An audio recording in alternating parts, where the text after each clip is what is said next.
बहुत आसान तरीके से और बहुत ही जबरदस्त तरीके से इंग्लिश को हिंदी में ट्रांसलेट करना सीख जाएंगे आप। वीडियो में अंत तक बने रहिएगा। Hello friends, welcome to my YouTube channel Anurag Rai English tutor. दोस्तों, मैं पिछले 18-19 वर्षों से पढ़ा रहा हूं और क्लास 8 से लेकर 12th तक के हजारों स्टूडेंट्स को पढ़ा चुका हूं। हिंदी मीडियम, इंग्लिश मीडियम के स्टूडेंट्स को पढ़ा चुका हूं। बड़े बड़े स्कूल्स के जैसे एमपी बोर्ड, सीबीएसई बोर्ड और आईसीएसई बोर्ड स्कूल के स्टूडेंट्स को पढ़ा चुका हूं। लेकिन मैंने एक बात जो नोटिस की है, जो मैंने देखा है, वो आपको बताना चाहता हूं कि बहुत सारे स्टूडेंट्स बहुत वर्षों से, बचपन से बड़े बड़े स्कूल्स में, इंग्लिश मीडियम स्कूल्स में पढ़ते चले आ रहे हैं, लेकिन उसके बाद भी इंग्लिश पर उनका कमांड बहुत पुअर है। इंग्लिश में स्पीकिंग नहीं कर पाते हैं, इंग्लिश ग्रामर बहुत वीक है, इंग्लिश कॉम्प्रिहेंशन बहुत वीक है। मतलब इंग्लिश की कोई थ्योरी लिखी हुई हो या उसकी ड्राफ्टिंग या कोई टेक्स्ट लिखा हुआ हो इंग्लिश में, तो उसे कॉम्प्रिहेंड नहीं कर पाते हैं। तो चलिए आज के इस वीडियो में स्पेशली ये ट्रांसलेशन के ऊपर बनाया हुआ वीडियो है। आपको बहुत ही आसान और बहुत जबरदस्त तरीके से ये समझाने वाला हूं कि कैसे हम इंग्लिश की किसी भी चीज को हिंदी में ट्रांसलेट कर लेते हैं। अब देखिए, जो बच्चे इंग्लिश में वीक हैं, इतने वर्षों से इंग्लिश मीडियम में पढ़ने के बावजूद भी, वो क्या करते हैं कि इंग्लिश उनको समझ में नहीं आती, लेकिन वो रट्टा मार मार के अपने क्वेश्चन के आंसर्स को याद कर लेते हैं, जिसको बोलते हैं लर्निंग विदाउट अंडरस्टैंडिंग।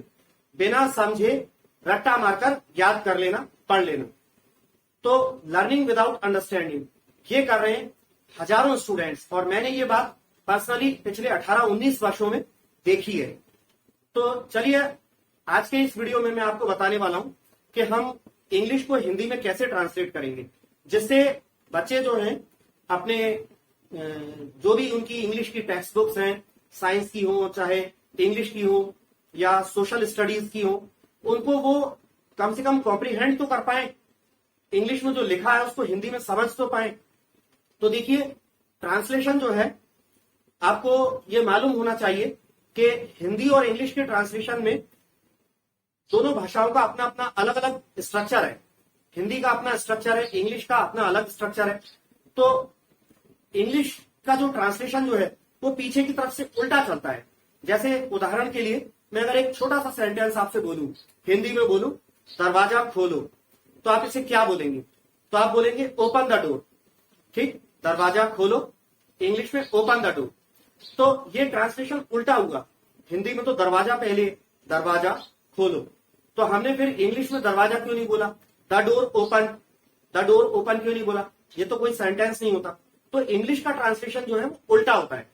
तो आपको क्या करना है कि इंग्लिश का जो भी कोई सेंटेंस है उसको पीछे की तरफ से उल्टा लेते हुए आगे की तरफ आना है ट्रांसलेट करते हुए। ठीक, यहां पर एक बात और ध्यान देने योग्य है कि आपको ट्रांसलेशन के लिए टेंसेस का जो है सही ज्ञान होना बहुत जरूरी है। मैंने अपने प्रीवियस कई सारे वीडियोस जो हैं टेंसेस के ऊपर भी बनाए हुए हैं, आप चाहें तो देख सकते हैं, जिसमें मैंने past tense, present tense, future tense, इनको अलग अलग वीडियोस में काफी डिटेल में एक्सप्लेन किया हुआ है। और एक कंबाइंड वीडियो भी है जिसमें प्रेजेंट, पास्ट, फ्यूचर तीनों टेंसेस को एक्सप्लेन किया है। तो आप अगर टेंस पर आपकी नॉलेज कमजोर है तो आप उसको वीडियो को देख करके पहले टेंस सीख लीजिएगा। ठीक, टेंस की बेसिक नॉलेज आपको होना बहुत जरूरी है। तो चलिए देखते हैं, बोर्ड पर दो सेंटेंसेस लिखे हुए हैं, आपको फर्स्ट दिखाई दे रहा होगा, many rich people do not understand the plight of the poor. Many rich people do not understand the plight of the poor. तो इसे हमको ट्रांसलेट करना है। अब टेंस की बेसिक नॉलेज आपको होना चाहिए। आपको ये पता होना चाहिए कि किसी भी सेंटेंस में यदि कोई हेल्पिंग वर्ब ना हो और वर्ब की फर्स्ट फॉर्म हो एस या ईएस के साथ या एस या ईएस के बिना, तो प्रेजेंट इंडेफिनिट टेंस होता है और उसको सेंटेंस के अंत में ता है, ती है, ते है, इस तरह से निकलता है। खाता है, जाता है, आते हैं, देखते हैं, इस तरह से। और अगर नेगेटिव सेंटेंस होता है तो डू नॉट या डज नॉट लगता है। ठीक, सिंगुलर सब्जेक्ट्स के साथ डज नॉट, प्लूरल सब्जेक्ट्स के साथ डू नॉट। तो आपको करना क्या है ट्रांसलेशन बहुत आसान है। आपको सेंटेंस का जो सब्जेक्ट है उसको उठाकर सेंटेंस के एंड में रख देना है और फिर एंड से उल्टा ट्रांसलेशन आपको कर देना है। ठीक, तो जैसे मैनी रिच पीपुल, ये आप देख सकते हैं मैनी रिच पीपुल मतलब बहुत सारे अमीर लोग, ये इस सेंटेंस का सब्जेक्ट है। तो आपको बस इतना करना है, इस सब्जेक्ट को उठाकर सेंटेंस के एंड में यहां रख देना है, सेंटेंस के एंड में रख देना है। उसके बाद इसको उल्टा पीछे की तरफ से ट्रांसलेट कर देना है और बिल्कुल वर्ड टू वर्ड आप ट्रांसलेट कर देंगे, एक भी शब्द इधर उधर नहीं होगा, बिल्कुल पीछे से अपन उल्टा ट्रांसलेशन करेंगे तो एक एक वर्ड का ट्रांसलेशन हो जाएगा। तो चलिए अपन इस सब्जेक्ट को उठाकर मैनी रिच पीपुल, इसको उठाकर यहां रख देते हैं। ठीक, ये फुल स्टॉप को मैं जैसे हटा देता हूं और इसको यहां रख देता हूं।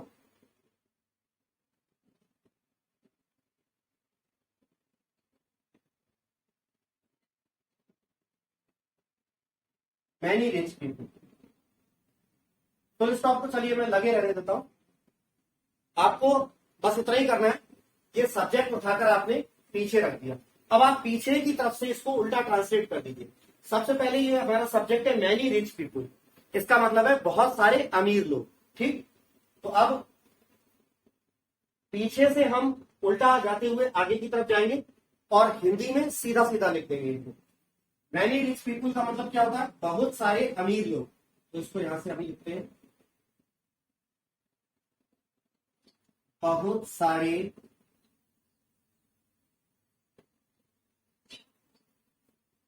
अमीर लोग। अब देखिएगा एक भी वर्ड यहां वहां नहीं होगा और आपको एक एक वर्ड का जो है ट्रांसलेशन करके पूरा पूरा आपका हिंदी में ट्रांसलेशन आपका हो जाएगा। बहुत सारे अमीर लोग, इसके बाद क्या है, द पुअर।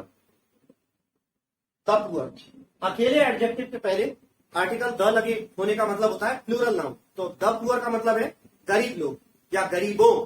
ठीक, तो गरीबों, इसको हमने द पुअर का मतलब है गरीब लोग या गरीबों, क्योंकि प्लूरल नाउन हो जाता है। अकेले एडजेक्टिव के पहले द लगे होने का मतलब होता है प्लूरल नाउन। तो गरीबों, फिर ऑफ का मतलब होता है की, का या की या के, गरीबों की। द का मतलब है दुर्दशा। और आर्टिकल द का अपने आप में कोई अर्थ नहीं है, यहां तो वो नाउन के साथ आर्टिकल लगता है। तो प्लाइट जो है नाउन है, नाउन के साथ लगा हुआ आर्टिकल। प्लाइट को कहते हैं दुर्दशा।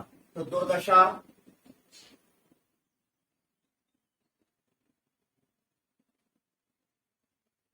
इसके बाद फिर उल्टा चल रहे हैं, अंडरस्टैंड।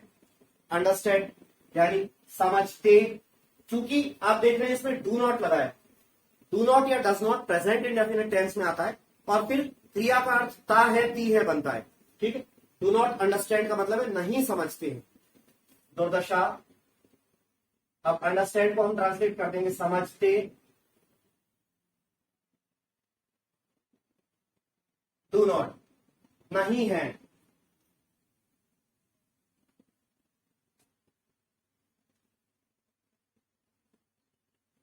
यहां पर आप ऐसे भी कर सकते थे, समझते नहीं है के बजाय नहीं समझते हैं। तो देखिएगा कितने सिंपल तरीके से हमने इसको इंग्लिश से हिंदी में ट्रांसलेट कर दिया है। आपको कुछ भी नहीं करना है, बस सेंटेंस के सब्जेक्ट को पहचानना है और उस सब्जेक्ट को उठा करके सेंटेंस के एंड में रख देना है। उसके बाद एंड से आपको उल्टा ट्रांसलेशन कर देना है। ठीक, तो हमने मैनी रिच पीपुल को यहां लगा दिया था, मैनी रिच पीपुल, और उसके बाद पीछे से उल्टा यहां से होते हुए यहां से होते हुए उल्टा होते हुए पूरा का पूरा सेंटेंस ट्रांसलेट कर दिया हमने। तो मैनी रिच पीपुल आप दोबारा देख सकते हैं, बहुत सारे अमीर लोग। द पुअर गरीबों, ऑफ मतलब की, द प्लाइट मतलब दुर्दशा, फिर पीछे उल्टा ही चल रहा है, अंडरस्टैंड समझते, डू नॉट नहीं है। ठीक, और मैनी रिच पीपुल तो हमने उठाकर आगे रख ही दिया था। तो इस सेंटेंस का अर्थ क्या बन गया, बहुत सारे अमीर लोग गरीबों की दुर्दशा समझते नहीं है या फिर नहीं समझते हैं। तो ये सिंपल तरीके से आपका कोई भी सेंटेंस जो है इंग्लिश का हिंदी में ट्रांसलेट हो जाएगा। चलिए सेकंड सेंटेंस देखते हैं हम। सेकंड में लिखा है I went to market to buy gifts for my friends. फिर आपको वही कर देना है। इसमें सब्जेक्ट क्या है आप पहचान सकते हैं, सब्जेक्ट है आई। आई ये हमारा सब्जेक्ट है। सब्जेक्ट को उठाकर आपको पीछे सेंटेंस के एंड में रख देना है और उसके बाद पीछे से होकर उल्टा उल्टा उल्टा आपको पूरा का पूरा एज इट इज ट्रांसलेट कर देना है। एक भी वर्ड इधर उधर नहीं होगा। तो चलिए आई को उठाकर हम यहां रख देते हैं। ठीक, अब हम इसको उल्टा ट्रांसलेट कर देते हैं। टेंस का बेसिक ज्ञान जैसा कि मैं आपको 2-3 बार कह चुका हूं वो होना ही चाहिए। तो उसके आधार पर आपको पता होना चाहिए कि गो की सेकंड फॉर्म वेंट लिखी हुई है यहाँ पे, वेंट गो की सेकंड फॉर्म। सेकंड फॉर्म मतलब पास्ट इंडेफिनिट टेंस और वर्ब में आ की ई की एक ही मात्रा बन जाएगी। जैसे गया, आया, खाया, पिया, देखा, समझा, डांटा, मारा, पीटा, पहना, ठीक है, बेचा, खरीदा। तो यहाँ पे गो की सेकंड फॉर्म है वेंट मतलब गया। तो अब उल्टा ट्रांसलेशन हम चलाएंगे। सब्जेक्ट को उठाकर हमने आगे रख ही दिया है। अब कैसे होगा, आई मतलब मैं। अब है माय फ्रेंड्स। यहां पर आपको एक बात याद रखना है, इसको आप फ्रेंड्स माय करके ट्रांसलेट नहीं करेंगे। फ्रेंड्स माय नहीं, माय फ्रेंड्स। यदि कहीं नाउन के पहले कोई डिटरमिनर है या कोई एडजेक्टिव लगाए तो उसको एडजेक्टिव और नाउन इस तरह से, जैसे माय फ्रेंड्स तो मेरे दोस्त, ऐसा नहीं होगा कि दोस्त मेरे। तो इसको हम यहां से ट्रांसलेट करेंगे। ठीक, आई मतलब मैं, माय फ्रेंड्स मतलब मेरे दोस्तों, या अपने दोस्तों भी बोल सकते हैं। मैं अपने दोस्तों यानी कि मैं मेरे दोस्तों। मैं मेरे के बजाय मैं अपने लिख दे रहा हूं। मैं अपने दोस्तों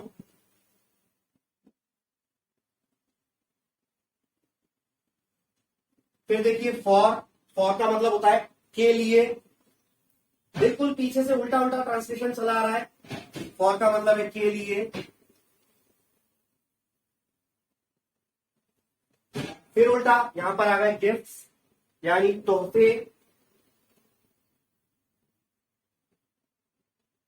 तोहफे या उपहार। अब आ गए टू बाय। बाय माने खरीदना और टू का मतलब होता है के लिए। तो खरीदने के लिए।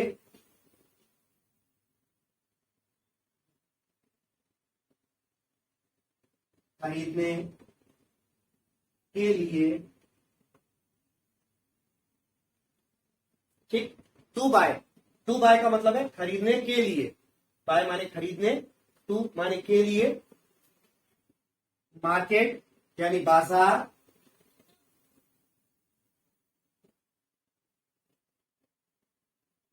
अब वेंट, टू का यहां तक कोई अर्थ नहीं बनेगा क्योंकि किसी भी जगह पर जाने का के लिए टू लगाते हैं। Went to school, went to market. ठीक है, मार्केट टू मार्केट और वेंट। अब वेंट का ट्रांसलेशन क्या है, गया। गया। तो आप देख सकते हैं कि आपने कितने आसानी के साथ इंग्लिश को हिंदी में ट्रांसलेट किया। सब्जेक्ट को उठाकर सेंटेंस के एंड में रख देना है और फिर पीछे से बिल्कुल उल्टा उल्टा वर्ड टू वर्ड ट्रांसलेट करना है और हिंदी में उसको सीधा लिख देना है। दोबारा से आप देख लीजिए, आपने सब्जेक्ट को उठाकर यहां रखा। अब ट्रांसलेशन क्या बनता, आई मतलब मैं, माय फ्रेंड्स अपने दोस्तों, फॉर मतलब के लिए, गिफ्ट्स माने उपहार या तोहफे, बाय माने खरीदने, टू के लिए। ठीक, आप ये याद रखिएगा, टू के बाद जब भी वर्ब की फर्स्ट फॉर्म आ जाती है तो करने के लिए ऐसा अर्थ बन जाता है। टू ईट मतलब खाने के लिए, टू प्ले खेलने के लिए, इस तरह का अर्थ बन जाता है। खरीदने के लिए, मार्केट मतलब बाजार, वेंट माने गया, और आई को तो हम यहां रख ही चुके हैं। तो इस तरीके से आप जो है बड़े बड़े सेंटेंसेस को, इंग्लिश के सेंटेंसेस को हिंदी में ट्रांसलेट कर सकते हैं। अब देखिए, यदि कोई कंपाउंड सेंटेंस आ जाता है तो उसको हम कैसे हिंदी में ट्रांसलेट करेंगे। कंपाउंड सेंटेंस जो है वो क्या होते हैं, कंजंक्शंस जैसे एंड, बट, बिकॉज, और, इस तरह के सिंस, फॉर, ये बहुत सारे कंजंक्शंस होते हैं, either or, neither nor, not only, but also, as soon as, if, unless, बहुत सारे कंजंक्शंस होते हैं। तो कंजंक्शंस की मदद से यदि एक से ज्यादा सेंटेंसेस को, एक से ज्यादा सिंपल सेंटेंसेस को जोड़ दिया जाए तो वो कंपाउंड सेंटेंस होता है। ऐसे में हमको अब उसे कैसे ट्रांसलेशन उसका हम हिंदी में करें। मैंने आपको बताया कि जो है सब्जेक्ट को उठाकर एंड में रख देते हैं सेंटेंस के, और फिर एंड से हम उल्टा ट्रांसलेशन कर देते हैं। लेकिन कंजंक्शन की मदद से, जैसे कि आप यहां देख सकते हैं थर्ड नंबर, इसमें ये कंजंक्शन है बिकॉज। बिकॉज से पहले एक सिंपल सेंटेंस है और बिकॉज के बाद एक और सिंपल सेंटेंस है, तो दो सेंटेंसेस को कंजंक्शन बिकॉज की मदद से जोड़ा गया है। जैसे आप देख सकते हैं, I finished the work before 8 o'clock। ये एक सिंपल सेंटेंस है, मैंने काम 8 बजे से पहले खत्म कर दिया। बिकॉज मतलब क्योंकि, क्योंकि के बाद फिर एक सिंपल सेंटेंस है, सम गेस्ट्स आर कमिंग टुनाइट। क्योंकि कुछ मेहमान आज रात आ रहे हैं। तो अब इस कंडीशन में हमको क्या करना है कि कंजंक्शन की मदद से 2 या 3 या 4 जितने भी सिंपल सेंटेंसेस को जोड़ा गया हो, तो उन सभी अलग अलग सेंटेंसेस को हमें उल्टा ट्रांसलेशन जो है उसका कर देना है। जैसे ये फर्स्ट सेंटेंस यहां पर है, I finish the work before 8 o'clock। तो इसमें आपको क्या करना है, पहले सब्जेक्ट आई को उठाकर यहां पर रख देना है इधर, और इस वाले को उल्टा ट्रांसलेशन इसका कर देना है, उल्टा ट्रांसलेट कर देना है। उसके बाद फिर कंजंक्शन रखना है, और फिर सेकंड वाले पार्ट में भी आपको ऐसे ही करना है। सेकंड वाले में सम गेस्ट्स, ये हमारा सब्जेक्ट है, इस सब्जेक्ट को भी उठाकर एंड में रख देना है और इसको भी उल्टा ट्रांसलेट कर देना है। तो इस तरीके से हमको कंपाउंड सेंटेंस को करना है। तो चलिए इसको हम ट्रांसलेट करें। तो पहले ये ऊपर जो पहला सेंटेंस है, बिकॉज कंजंक्शन है, कंजंक्शन से पहले फर्स्ट वाले सेंटेंस को उल्टा ट्रांसलेट कर देते हैं, फिर बिकॉज लिख देंगे क्योंकि, उसके बाद सेकंड वाले सेंटेंस को भी उल्टा ट्रांसलेट कर देंगे।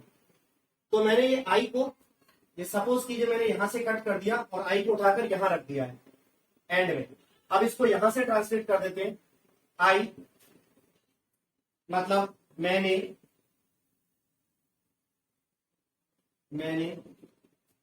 अब देखिएगा 8 o'clock, बिल्कुल आपको किसी भी वर्ड को आगे पीछे नहीं करना है, वर्ड टू वर्ड ट्रांसलेट हो जाएगा। 8 o'clock मतलब 8 बजे, आई मतलब मैंने, 8 o'clock मतलब 8 बजे, 8 बजे, 8 बजे के बाद बिफोर, पूरा उल्टा उल्टा चलते जाना है। बिफोर का मतलब है के पहले या से पहले, मैंने 8 बजे से पहले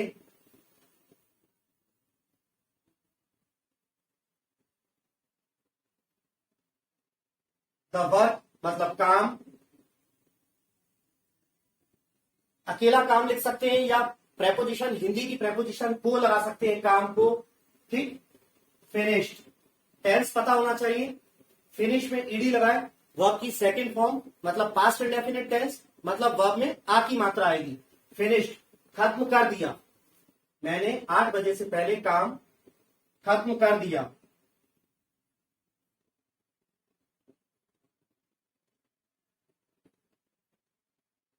तो देखिएगा, बिकॉज से पहले वाला जो पार्ट था, I finish the work before 8 o'clock, इसको हमने उल्टा ट्रांसलेशन कर दिया है पूरा का पूरा। इसका आई को, सब्जेक्ट को मैंने उठाकर यहां रखा पीछे, और पीछे से बिना किसी वर्ड को आगे पीछे करे हुए पूरा पूरा ट्रांसलेशन हमने इसका कर दिया। आई मतलब मैंने, 8 o'clock मतलब 8 बजे, बिफोर मतलब से पहले, से पहले, ये अंडरलाइन भी करता चलता हूं, आई मतलब मैंने, 8 o'clock मतलब 8 बजे, ठीक। बिफोर मतलब से पहले, द वर्क मतलब काम, और फिनिश्ड खत्म कर दिया। अब कंजंक्शन आ रहा है हमारा बिकॉज, तो बिकॉज मतलब क्योंकि, क्योंकि लगा दिया,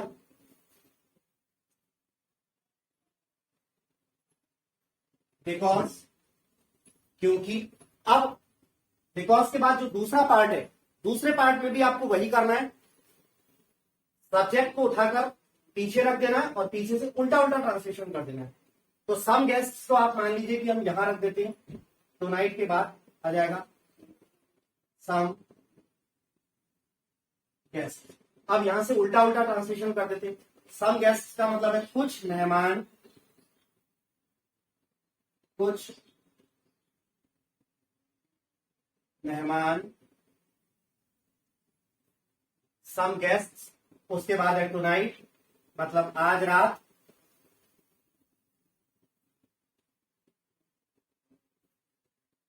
टुनाइट का मतलब आज रात, कमिंग आर, कमिंग का मतलब आ रहे, कम में आईएनजी लगाए, आईएनजी का मतलब होता है रहा रही, ठीक है, आ रहे, कमिंग मतलब आ रहे और आर मतलब हैं, आर मतलब हैं।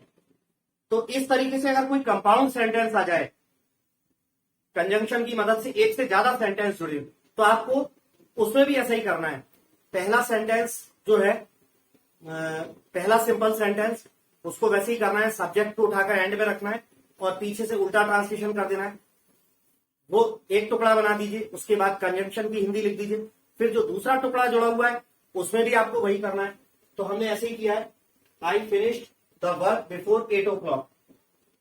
इस टुकड़े में आई को मैंने पीछे रखा है और फिर यहां से उल्टा ट्रांसलेशन, आई मतलब मैंने, 8 o'clock 8 बजे, बिफोर से पहले, द वर्क काम, फिनिश्ड खत्म कर दिया, बिकॉज क्योंकि।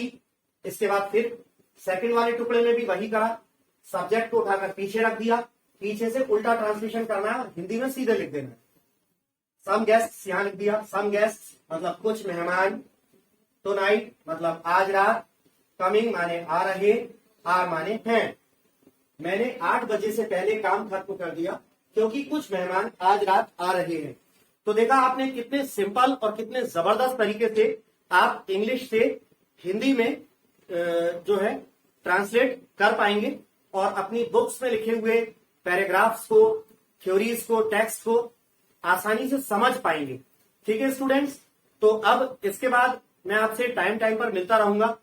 यदि आपने मेरे YouTube channel Anurag Rai English tutor को अभी तक सब्सक्राइब नहीं किया है तो प्लीज चैनल को अभी सब्सक्राइब कर दें, जिससे आपको मेरे लेटेस्ट वीडियोस की नोटिफिकेशन सही टाइम पर मिलती रहेगी। चैनल को सब्सक्राइब करने के बाद बेल आइकन जरूर प्रेस कर लीजिएगा, आपको सभी वीडियोस की नोटिफिकेशंस टाइम पर मिलती रहेगी। जब भी मैं कोई नया वीडियो अपलोड करूंगा तुरंत आपको नोटिफाई कर दिया जाएगा यूट्यूब के द्वारा। वीडियो को लाइक कर दीजिएगा और अपने दूसरे फ्रेंड्स के साथ और अपने जिन ग्रुप्स में आप जुड़े हैं व्हाट्सएप के, उनमें प्लीज वीडियो को शेयर कीजिएगा। और इसके आगे से मैं आपको समय समय पर ट्रांसलेशन रूल्स के वीडियोस जो है भेजता रहूंगा, बना बनाकर अपने यूट्यूब चैनल पर अपलोड करता रहूंगा। बहुत सारे ट्रांसलेशन के तरीके हैं इंग्लिश से हिंदी में ट्रांसलेट करने के या हिंदी से इंग्लिश में ट्रांसलेट करने के, काफी सारे ट्रांसलेशन रूल्स हैं। तो अब मैं कुछ कुछ दिनों के अंतराल पे एक एक ट्रांसलेशन रूल को डिटेल में एक्सप्लेन करके उसका वीडियो डालता रहूंगा। तो चलिए, तब तक के लिए मैं विदा लेना चाहूंगा। धन्यवाद।